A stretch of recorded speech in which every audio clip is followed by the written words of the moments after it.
If you are a beginner or intermediate pianist, this video is going to teach you how to push way past your ability and learn things that are 3 to 4, even 5 levels beyond you. Officially, it's a tutorial on Ligeti's 10th Etude, dedicated to Richard Salvarnis, who's a member of my Key Learners Piano Club. And though he's at the higher beginner / lower intermediate level and admits that he'll never be able to play this etude, he still wanted a tutorial on it. One, because he just wants to understand it better and he liked my performance of it.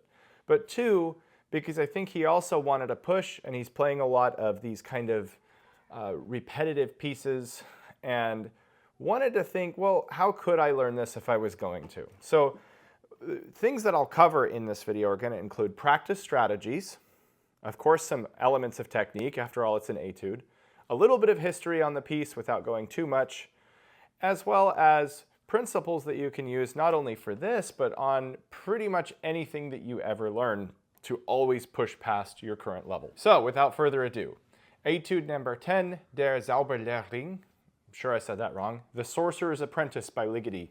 Now there's a famous Sorcerer's Apprentice story, you can look at Wikipedia if you want to know what it's about, that I believe Ligeti sets to music better for piano solo than the famous, I think it's Dukas recording, or composer, who put it with orchestra. There's a famous recording in the Fantasia by Walt Disney that kind of does all these things with Mickey Mouse and the magic broom and all that, which is the right story, totally different piece. And what Ligeti, I think, does better is he doesn't make the music sound cartoonish, like I love that piece, but this one is like a more literal picture of the story where you can literally hear the sparks of magic off the wand, so to speak. This kind of thing.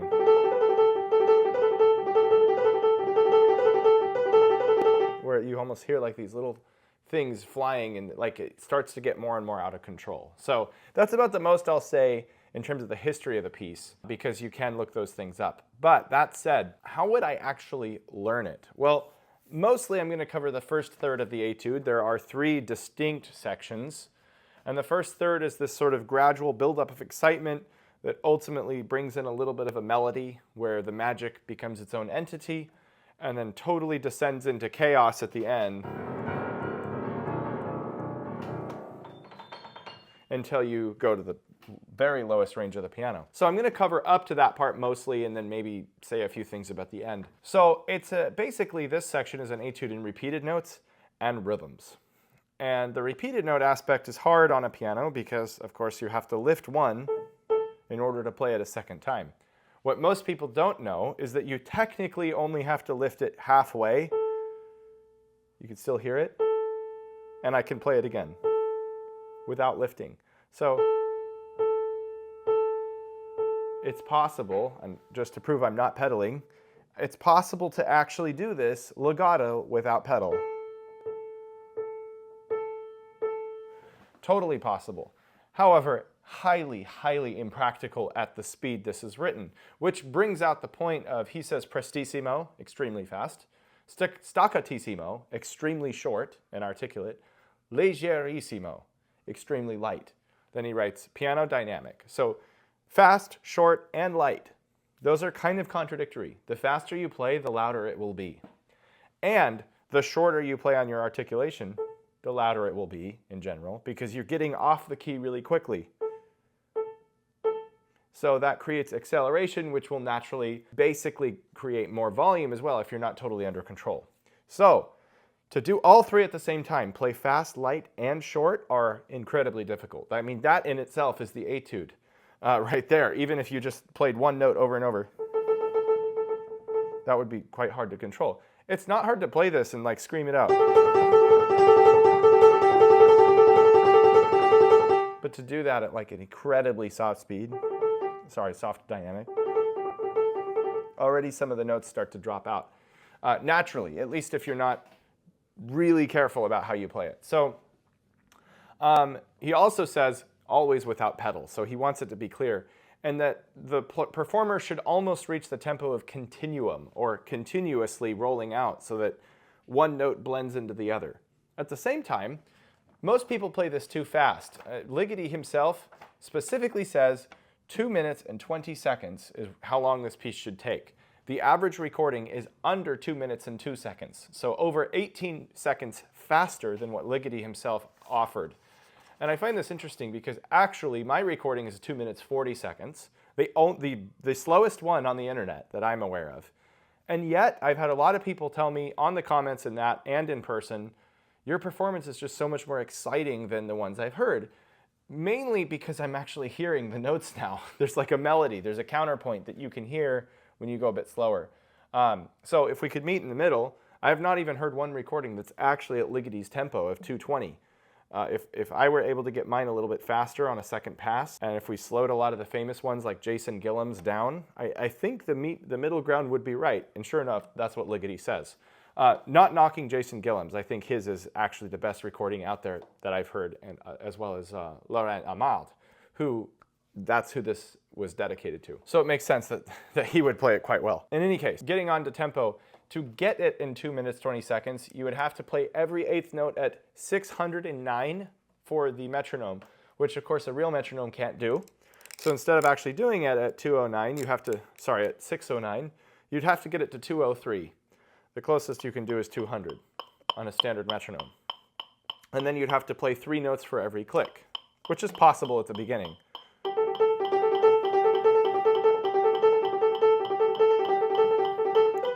Which you can see, if you've heard this before, that's definitely slower than most people play it.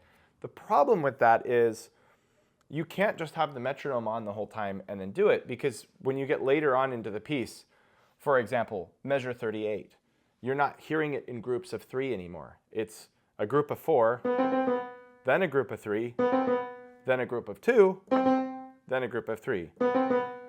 So you hear 4, 3, 2, 3, and it's an uneven pulse.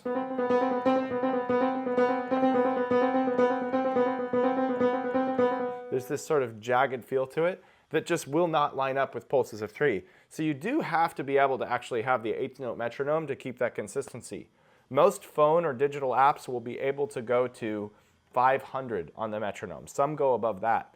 So that's how I practiced it. I got it good at like 250, worked my way up to 3, 350, 4, 450 until I got to 500, which was 85% of the full speed.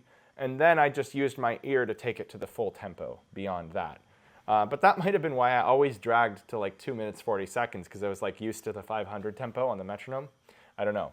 In any case, it did make it very even. So we've covered some things about insight and tempo and interpretation. So how do we actually approach this as a technical wizardry that we would like to take control of, right? Pun intended. So in general, you will control your sound if you stay close to the keys. If I am above,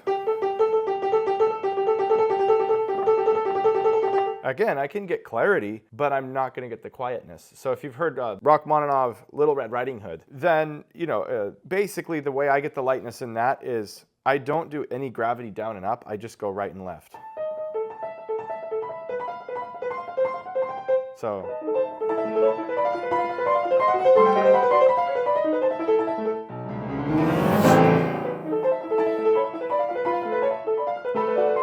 And so on. You can see I'm staying very close to the key. That allows me to play somewhat quietly. I mean, it's hard to do a total whisper with a piece like that. But it's the same principle here. I've seen a lot of people try to sort of articulate it from the air, and you just can't do that. But I understand why they're doing it, because they want the clarity. So the way I do that is I make sure that I practice my releases more than my presses. That's the key to clarity. If I just go down at the right time, that's going to get really mushy as I speed it up. But if I think that the 3 has to release as soon as it's done, then I'm not really practicing the press. I'm practicing the release from the knuckle as the knuckle comes up here. So it will feel like you're pulling the fingers upward, or just simply making a fist, but doing it with about 1/3 of the motion. And then you can stay right at the key surface without having to add too much wrist behind it to get the staccato. So you can do it mostly in the fingers. Beyond that, it's just a basic lever principle of physics. If I press a lever at the edge, like right where the fulcrum is, I think is the term, it's very resistant. If I press it right here, you can see a lot more give, whereas here it's like making no give. And I'm not changing the pressure of my squeeze at all. In either case, it's the same on a piano key. If I play up here, it's quite heavy, but if I play at the end, I can barely tap it and it'll go through. So in general, I tried to keep my third and second finger like right at the edge of the keys so that I'm not continuously using more pressure than needed, right? So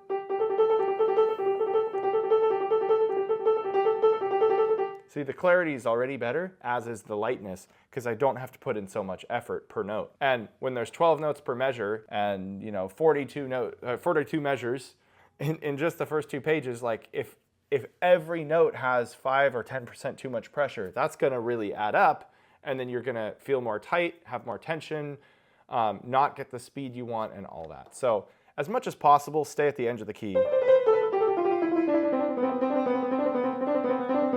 That sort of thing. So now, in terms of fingering, for the left hand, I always did the 2. Just very up and down, very pokey, and the right hand was very fluttery in more of that classic Mozart-looking C curve. Because if you're flat, it's going to feel sluggish. If you have a little bit more of that curve, you have a little more control.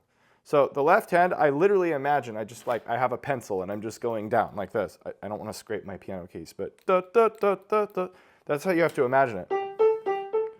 If you have too much curve, you get kind of this fluffy feel that's not going to get the pokiness and the magic sound of the piece. Now, Ligeti does say always without pedal.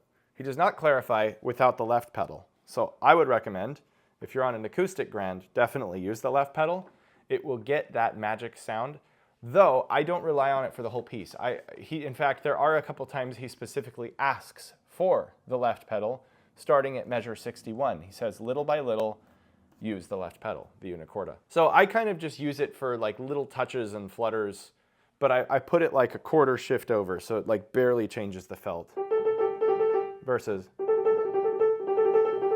that's full left pedal. Now here is like a quarter left pedal. So it's almost unnoticeable. And then on measure 61, I like use it all the way.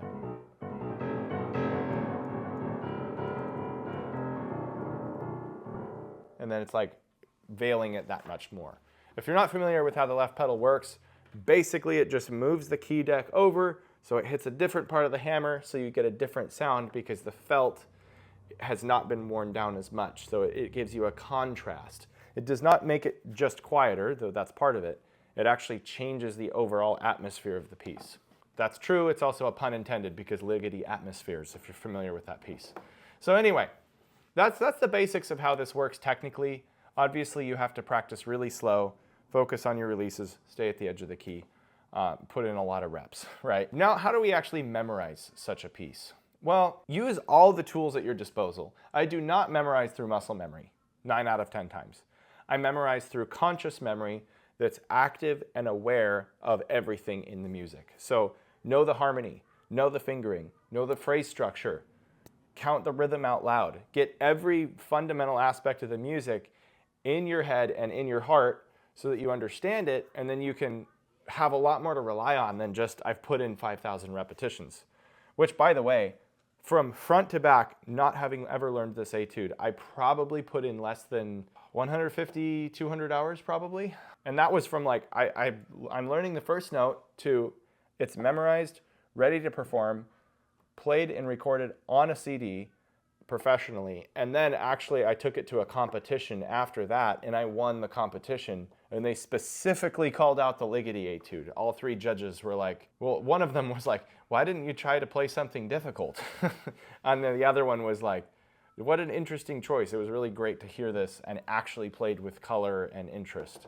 So I'm not saying that to brag on myself, but just to give the perspective that it was not 150 hours to learn the piece. It was 150 hours to essentially master the piece within reason. I mean, mastery never ends. I studied with Nelita True a long time ago, who's now passed ever since, but she had a great saying that came from her husband, and she said, we never finish a piece. There's just a time where we decide to stop working on it. And I think that's 100% true for every artist at every stage, whether it's Gilels, Horowitz, me, or somebody who has played the piano for 2 months. There's always a point where it's like, theoretically, we could get more, but we say, okay, that's my cap for right now. And maybe you come back to it 10 years later. So anyway, here we are back to the harmony aspect. We'll start with that because that's what I would actually kind of understand. And we have to sort of pair this in with the formal structure because they're very related. So this is closer to a minimalist style of music in that you have a simple pattern that's repeated a bunch and at sort of random points it makes 1 or 2 tweaks at a time and the texture gradually blends into something else. It's not like there's a highly formal sense. The form is created through these little changes, and you don't ever really know when the big section is going to change because the changes are so subtle. All of a sudden, you're just like in a different spot emotionally and in the range of the piano, and you're like, how did we get there? But it's done with such an expert craft and a subtle like change that you don't ever really realize it until it's over. So as you can see, I'll show the music here, the full page 1. I've divided these numbers up by, you've got a 7, you get a 5, a 3, a 3, a 2, and a 2. And then you see these vertical lines before those numbers and boxes. I did that because there's a pattern that gets repeated a certain number of times, and it's always different. So at the beginning, you get this measure 7 times. And then on measure 8, you get a new pattern. That's a slight modification, and that's played 5 times. You get the next one, where the right hand has 1 note change, and you get that 3 times, and so on. So the next one is 3, next one is 2, next one is 2, and so on. So what happens is the piece really isn't that much to learn because there's so many repeated measures that actually, I've never counted them, but 1, 2, 3, 4, 5, 6, 7, 8, 9, 10, 11, 12, 13, 14, 15, 16, 17. So on the first 2 pages, there's 42 measures, but only 17 patterns. And when you put it that way, it's like, wow, you could learn this. If you learn 2 patterns a day, you could learn this basically in a week, these first couple pages. It doesn't mean you have them perfected, but they're not that hard to learn the notes. So what you want to do is really think of what makes each one unique, what makes it pop, what makes it interesting, and what kind of gives it this flavor of individuality. Like, why did he change that note specifically? And that you have to understand that before we can talk about harmony, because Ligeti basically uses 4 chords, or really 3, in this entire 2 pages. It's G major, A minor, and C major. Like seriously, there's never a moment where it's just a chord. That's not exactly how he writes it. But I promise you the chords are there, and I'm going to show you why and how I really believe that. And the slight subtleties of harmony are what I think are the major points. So there's little changes that bring us closer to an actual chord change, and when we get to a chord change, that's when it becomes truly different. So here we go. First pattern is just G and A. Play a little slower so you can really hear it. There's really no harmony there yet. But the second pattern goes G, A, B. If you've had a few beginner lessons, you've probably learned the G major scale. It's just the beginning of a G major scale. Up and down. G, A, B, A. That's hinting at the G major chord. The next one highlights that even more because now the right hand plays not just A G, but B G. So it creates this emphasis on B, which is the third of a G chord, and gives it more of a bright, sparkly sound. So we're definitely at that point getting very close to full G major. We still have a little emphasis on A. So we're not fully there. But on measure 16, he's fully locked into G major, right hand being only B G, with the left hand just using A as a passing tone. So it took him till 16 measures in to really say, yes, this, though I've hinted at it, we are officially now in G major. And right when you see that, he's already moving towards something else. We get, and then already now changing up to a C and an A in the right hand, which kind of gives this weird blend. And then he shifts it up on measure 25, now to full on A minor with C and A and A, B, C, B. So there's that A minor chord. And then right when you're starting to get comfortable with that, he takes the A out of it and goes just B, C, B, C.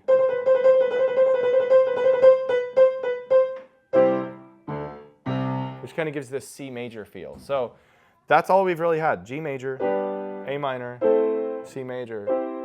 It could be a pop song, except it doesn't actually sound like that at all, right? So then we use the scale to kind of undo everything we've just done to build up. And we're still just in the B, C, back and forth. And then now that he's established his whole chord progression, he goes back to basically whitewashing the harmony, going closer to A minor again, but we're now changing the rhythm. Because he's like, okay, I've had your interest with the harmony, now I'm going to pull your interest with the rhythm changing. And we get the 4 patterns. Then it goes to 4, 3, 2, 3, as I mentioned earlier.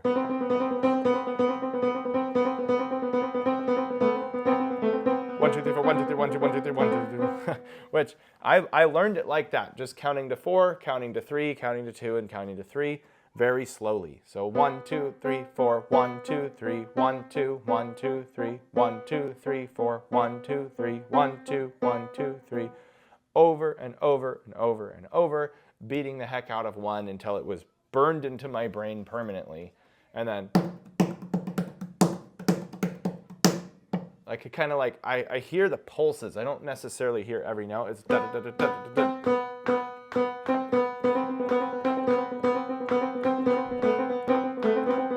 There's this sort of like jagged dance to it. And the nice thing is, he literally does not stop that rhythm until measure 65. So you get a page and a half out of just that 4, 3, 2, 3 rhythm. Just to exaggerate it, I'll play about half a page so you can really hear it. And that's, I think, why a lot of people liked my slower recording, is actually the slower you do it, the more you notice that, especially after about half a page. So I did not play it this slow, but just for today's purpose.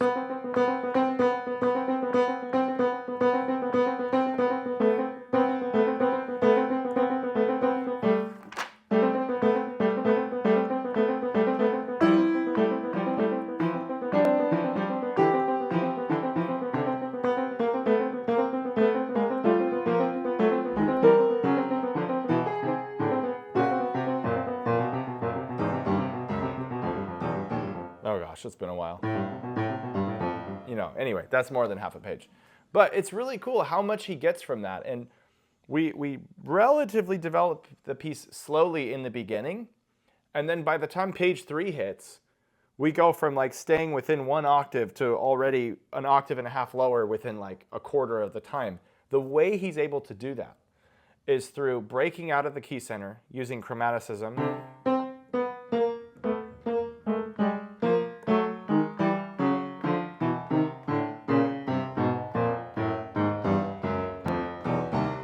And just continuously going down and harmonizing it. That's literally pretty much all he's doing with the 4, 3, 2, 3 rhythm. And if you've heard the Devil's Staircase Etude, a lot of people think that that stuff is like, it's sort of like unique to that piece. Ligeti uses it in like half of these etudes. It's a very common technique he likes to do when he wants to get from one place to the other. Just chromatic line with a bunch of craziness around it. It's pretty much that simple. And what's interesting is how classical the melody is. Some people would say if you can call it a melody. I think it's a melody. And I also think it's potentially a reference to Beethoven.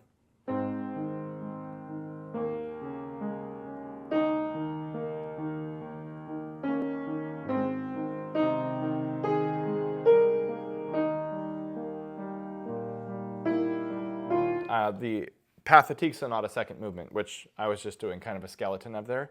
But the melody is sort of the same.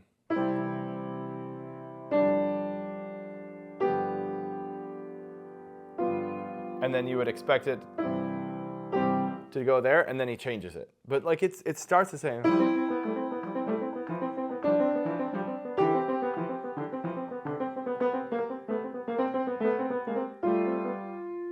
expect that. And like, I always felt that that was intentional. I could be totally wrong, but believe you me, Ligeti was very well diversed in his repertoire. He knew all the classics, absolutely respected Beethoven. You might not know that because of his writing is never technically like Beethoven, but he knew his stuff. I mean, he listened to Bach, Beethoven, Brahms, and knew his research. So maybe he was doing that on purpose. Maybe he just listened to enough of it that it was burned into him subconsciously. But it is a melody. And the melody gives you this sense of flight, which also disguises how chromatic you're getting. You know, kind of going down there, which allows us to increase the excitement and the energy by like 2 to 3 times, even 4 times as fast as before. So I'm going to play this page at tempo. I'll try. It's been over 2 years since I played this. But just to kind of give you the sense of how quickly this shift happens, I will go from when this pattern starts. So.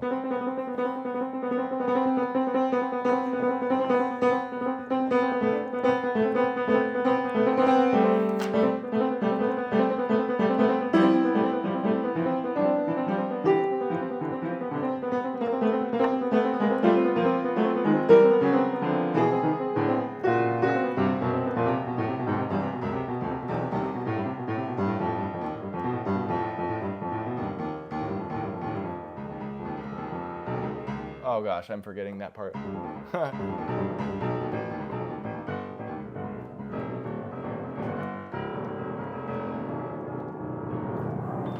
It was about 85% accurate at the end there, but you could see it like there. It's quite weird. The first time I heard it, I was like, "That's garbage." I'll admit that. But the more I listened to it, I was like, "There's this really interesting, sort of almost like ancient mountain dance kind of a feel to it or something." You know, it definitely has that unique quality. So anyway, now that we understand the harmony, the phrase structure, which it's not traditional phrasing, but the phrase structure, if you will, is just built around the changes. The next thing I would say to really practice it would simply be to not do the repetition. Because it's just a waste of time when all you're trying to first do is learn the notes, right? So if there's 7 of the first one, 5 of the second one, 3, 3, 2, 2, 2, 2, 1, 2, 1, 3, 4, 2, it's not really helpful to try to learn all of that right away when you don't even know what the next pattern is. So the first step would just be learn every measure one time and be able to play all of them. So I could practice 2 pages by just doing this. Next one, next one, next one, next one, next one. That's already the whole first page. Second page, next one, next one, next one, scale, next one, next one, next one. Now the new rhythm with an added note, and there it is. There's 2 pages. And now I know the piece, so that's probably not going to happen by sight reading, but you could theoretically learn that quite quickly that way. And the way I did it is I memorized 2 groups at a time. So again, not 2 measures, but 2 changes. So the first and the second one together, and then the third and the fourth one together, 5 and 6, 7 and 8, 9 and 10, till I knew all of them. And then I went back and I doubled it. So that here's where the real practice like mindset and strategy comes in. You get comfortable with a small group so that you just prove you can do it. Then you double the length of that group every time to increase your endurance. So 2 measures, repeat the process, 4 measures, or not measures, but changes in this case. And then 8. You don't just add 2 every time. You literally double it every time. Because at that point, you've worked on it the individual cells so many times, doubling it shouldn't be a problem. And if it is, it means you didn't learn the cells well enough. Or something technically was being allowed in the small cells that became very difficult to maintain when you played for a longer amount of time. And then you go back to the small cell and you fix it. So 8 sections, and then finally you double that into 16, and that's the whole 2 pages is 17. So you're playing 2 pages by only the 4th pass through the piece. that's the process. Now, for some people, if you're like, theoretically, if you've had a couple of years of piano lessons, you could totally work on the first 3.5 pages of this etude. It's definitely possible to do. I'm not going to say the next 3 pages. That gets ridiculous. In fact, just fun fact, the bottom of page 35, 94, and 96, those are the 3 hardest measures of music I think I've ever played. I put literally hours into those 3 measures, like just that, and still just absolutely struggled to get through it. Anyway, you could definitely learn the first 3 pages as a beginner, and if you're an intermediate, absolutely, without question. So that process might take a day for somebody. It might take a month for somebody. It might take 6 months for somebody else. But the process is always the same. And you have to weigh out, if it is going to take you 6 months to go through that, you have to weigh out, well, first of all, you're probably doing something wrong. But I mean, if you're a total beginner and you can't even play 5-finger patterns, obviously you don't start here. So I weigh out, is this worth the investment of time? Can I learn it in 6 weeks? No. Okay, I kind of don't want to learn it then. That's me. There are some times I learned Rock 3 in about 3.5 months, about 100 days. And I was like, yeah, that was a grind worth doing. It was long. It was 5 hours a day for 100 days straight right after COVID hit. But it was like, well, why not? Like kind of never again. I don't ever plan to do something like that again if I don't have to. But what I'm kind of getting at is the process has to be personalized to you. And if you feel it's not worth it, then don't do it. But you can't really know until you try. So learn the pattern separately, double the lengths each time, and do all of this before you worry about speed or perfection. Get as close as you can to the things I mentioned about technique, so you're at least like in the right track. Literally using the second finger for the entire etude, except once you get to like measure 36, where it kind of goes a little more complex in the left hand. That'll take you pretty far. Then the next things I would do, all sorts of things I liked to do, is I created a flashcard for every single pattern. And on those flashcards, I then randomly shuffled them, and I labeled each one based on like what one word that I liked. So for example, this one, that was just, for me, I just wrote G major, because I knew that that would trigger that pattern. On the next one, it's a little different, because even though it's still G major, there's more emphasis on A. So I wrote G major sus2, because it had more of that, kind of that like suspended chord sound. So then on a different one, you know, this was, where was it? This one. On that pattern,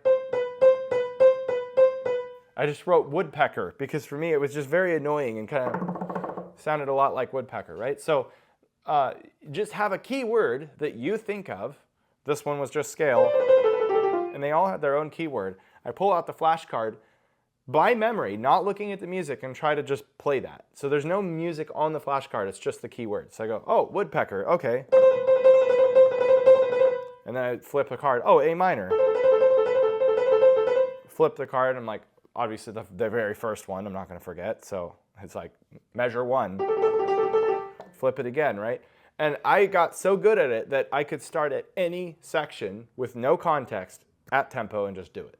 And that's what I would recommend for like the memory side of it, that you have to know each part so freaking good that you're not relying on the context that led to it to be able to play it well. You just run in, do it, get the job done, and leave. And if you're that confident about every unit, you will be that confident when you play it in order, because you're coming to every step with familiarity. So my grandfather, step-grandfather, but still in the family, climbed Mount Hood over 200 times. He actually has the record. And he said the first time he climbed it, it was like, obviously, there's no context. He had never seen it. So everything's new. Like, you're not paying attention to anything. You're just trying to get to the top and like kind of like blindly going, let's see if we can get there. Then the second time, you're like, you remember a couple things that happened the first time. Like, oh yeah, there was that boulder. I forgot. Once you get here, I'm like 3/4 of the way up, right? Now, by the time you've done it 50 times, you've seen those things so many times, you're not thinking of, can I make it? You know you can make it by now. Now you get to enjoy the journey. So he's like, by the time I had climbed it 50 times, I was like appreciating every little detail of every tree along the way. And I was looking at every little plant growing on the path. And I found creeks on the side that weren't there, or whatever, you know, just little streams of water or whatever. And I think he ended it 212 times, was the last time he did it before he died. Not only does he have the record for the most number, he also has the record for climbing it the fastest. He could outdo tour guides by about 20 minutes, climbing it on his own. So in any case, he said by the time he had done it, like over 200 times, he's like, I probably would have noticed if like a branch was missing from one of the trees that aren't even on the main path, you know? And I think that's kind of how you have to look at this kind of music, is you're not just doing more reps to do it more, you're doing it to then understand new aspects of it each time. So one pass, like the first time you're like, can I understand the patterns? Then you're like, yeah. Okay, now do I understand the flow of the patterns? Yeah. And then you're like, wow, I never thought of these 5 as a set that kind of moves from G major to A minor. And you start to hear it differently. And then you're starting to go, wow, like after the A minor, it goes to C major, and like there's this big build for a page and a half, and then it kind of flows down, and it's like one big breath that releases. And like you're not going to notice those things on your first few passes. So a lot of, for me, putting in more reps is about exploration. It's about understanding more every time you do it, but not just becoming more confident, but truly appreciating the details more. So what I would recommend for anyone learning this or any piece is don't think, I just want more muscle memory. Think, what is at least one detail that I did not notice last time that I would like to be more aware of this time? And when you go in with that mindset, you start noticing things, and you will memorize faster, feel more secure, and you'll just enjoy the music more. It'll be like a part of you, because every time you treated it like a friend, not just something to get angry at because you can't do it, which frankly is a lot of people in piano playing. So, I mean, I could go on all day. This is, when I thought about doing this tutorial, I'm like, okay, this will get 17 views, probably. Like an Etude by Ligeti tutorial, maybe 10 people on the planet actually are like planning to play this at any given time. But I hope for those of you that have stuck around that you can actually find value that has nothing to do with Ligeti, really. It has to do with everything you do. So just to recap, we've talked technique, we've talked structure, we've talked the magic and the story of the piece, developing the relationship with it, practice strategies, memory strategies, harmony. I mean, other than just like, oh yeah, and then we talked about the rhythm and how I did the 4-on-3 and the accents and everything. Like, other than just literally spoon feeding you every note exactly how I think about it, I think this is about like the most I could cover it on a YouTube version of the tutorial. So that said, I'm gonna wrap it up here. Hope you enjoyed this journey of coming along. Perhaps if you would like to learn more, rather than putting it in this video, comment part 2 or sequel or something in the comments, and maybe I'll make a tutorial on the rest of the video. I don't really want to put all the work to do that if there's literally like only one person that would want that, or 0 people. It was a lot of fun, and I think a lot of people are growing to appreciate these pieces. In the last, I would say 15 years, they became more popular, but there's still plenty of people that have never even heard them, let alone like know the different recordings and know the history of them all and what they all accomplish in the piano repertoire. Check out the description below. I've got all sorts of links, a free piano guide, a piano club for those that want to go to the next level with their technique, with their learning habits, just understanding and appreciating music further, and all sorts of other things. So feel free to reach out anytime, and I look forward to hearing from you.